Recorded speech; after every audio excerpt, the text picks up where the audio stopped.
Episode की शुरुआत में इटाची ककाशी टीम के सामने रहता है, जिसे देखकर नारुतो बहुत ज्यादा गुस्सा कर रहा होता है। तभी ग्रैनी चियो कहती है, यह इटाची उचिहा जिसने अपने पूरे क्लैन को एक ही रात में खत्म कर दिया था। इटाची भी नारुतो और ककाशी सेंसे को बोलता है, क्या बात है, बहुत दिनों बाद मिल रहे हो। नारुतो कहने लगता है, मैं तुम सबको खत्म कर दूंगा। तभी इटाची अपने हाथ उठाने लगता है, जिसे देखकर ककाशी कहते हैं कि इसकी आंखों में मत देखना, ये काफी डेंजरस हो सकता है। दूसरी तरफ गाय सेंसे की टीम के सामने खड़ा रहता है किसामे, जो उन पर अटैक करना शुरू कर देता है और वह अपनी तलवार उछालता है और यूज करता है एक्सप्लोडिंग वाटर शॉक वेव, और वह अपने मुंह से बहुत सारा पानी निकालकर सुनामी ला देता है और अटैक करने के लिए आगे बढ़ता है। दूसरी तरफ इटाची भी अपना मूव यूज करने जा रहा होता है, लेकिन किसी को नहीं पता होता वह क्या करने वाला है। जिसे देखने के बाद ककाशी कहता है, उसका गेंजुत्सु बहुत खतरनाक है, इसलिए उसकी आंखों में मत देखना। नारुतो कहता है, मुझे इस बारे में पता है, लेकिन बिना आंखों में देखे फाइट कैसे की जा सकती है। अभी ककाशी गाय की सिखाई हुई बातों को याद करता है, बिना आंखें देखे भी फाइट की जा सकती है, बॉडी और पैरों को देखकर। ग्रैनी चियो भी कहती है, तुम्हें डरने की जरूरत नहीं है, मैं बहुत समय पहले शारिंगान यूजर के साथ फाइट कर चुकी हूँ। कुछ ऐसी टेक्निक है जिन्हें यूज करके शारिंगान को भी एनकाउंटर किया जा सकता है। जैसे सिंगल तो कभी जीता नहीं जा सकता, लेकिन यदि दो लोग होंगे और एक गेंजुत्सु में फंस जाएगा तो दूसरा पीछे से हमला करके गेंजुत्सु से बाहर निकाला जा सकता है। चेंज होता है, जहाँ दूसरी तरफ किसामे सुनामी से अटैक करता है, लेकिन सभी लोग जंप करके बच जाते हैं। वह लगातार हमला कर रहा होता है, जिसे देखने के बाद टेन कहती है कि वह इतना सारा पानी ला कहाँ से रहा है। जिसे सुनने के बाद नेजी उसे बताता है, इस ट्रिक के लिए बहुत सारे चाकरा की जरूरत पड़ती है। दूसरी तरफ ककाशी कह रहा होता है, ग्रैनी की ट्रिक से फाइट की जा सकती है, लेकिन इटाची के केस में ऐसा नहीं है। इटाची का मांगेक्यू शारिंगान बहुत पावरफुल है। जिसके बाद इटाची कहता है, शाबाश ककाशी, लगता है मेरे गेंजुत्सु का डर अभी भी तुम्हारे मन में बैठा हुआ है। जिसके बाद ककाशी जवाब देता है, गेंजुत्सु एक विजुअल जुत्सु है, जिसे यूज करने के लिए बहुत सारे चाकरा की जरूरत पड़ती है। तुम अपनी आंखों के सहारे गेंजुत्सु यूज करते हो, लेकिन तुम्हारी आंखों का रिस्क भी उतना ही बढ़ जाता है। दूसरी तरफ किसामे किस तरफ से अटैक करने वाला है किसी को नहीं पता होता है, इसलिए सभी चौकन्ने हो जाते हैं। किसामे पीछे से हमला करता है गाय पर, लेकिन गाय बहुत आसानी से बचकर उसकी तलवार पर लात मारता है और उसकी स्वॉर्ड को बहुत दूर फेंक देता है। नेजी जेंटल फिट से उसे पीछे धकेल देता है और टेन पेपर बम से उस पर हमला करती है। तब किसामे को बहुत ज्यादा दिक्कत होने लगती है फाइट करने में।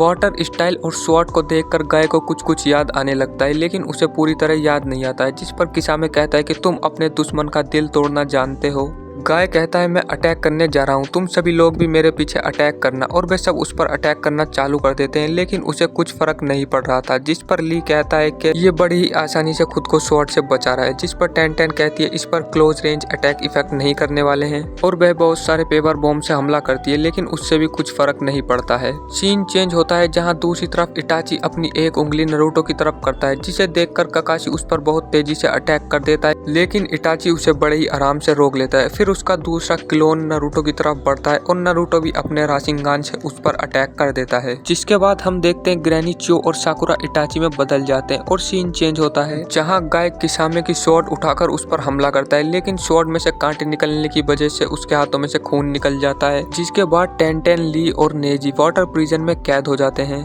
दूसरी ओर नारुतो को कुछ भी समझ में नहीं आ रहा था। यहाँ एपिसोड खत्म हो जाता है। तो नेक्स्ट एपिसोड देखने के लिए हमारे चैनल को कीजिए सब्सक्राइब और वीडियो को कर दीजिए लाइक। मिलते हैं आपसे नेक्स्ट एपिसोड में।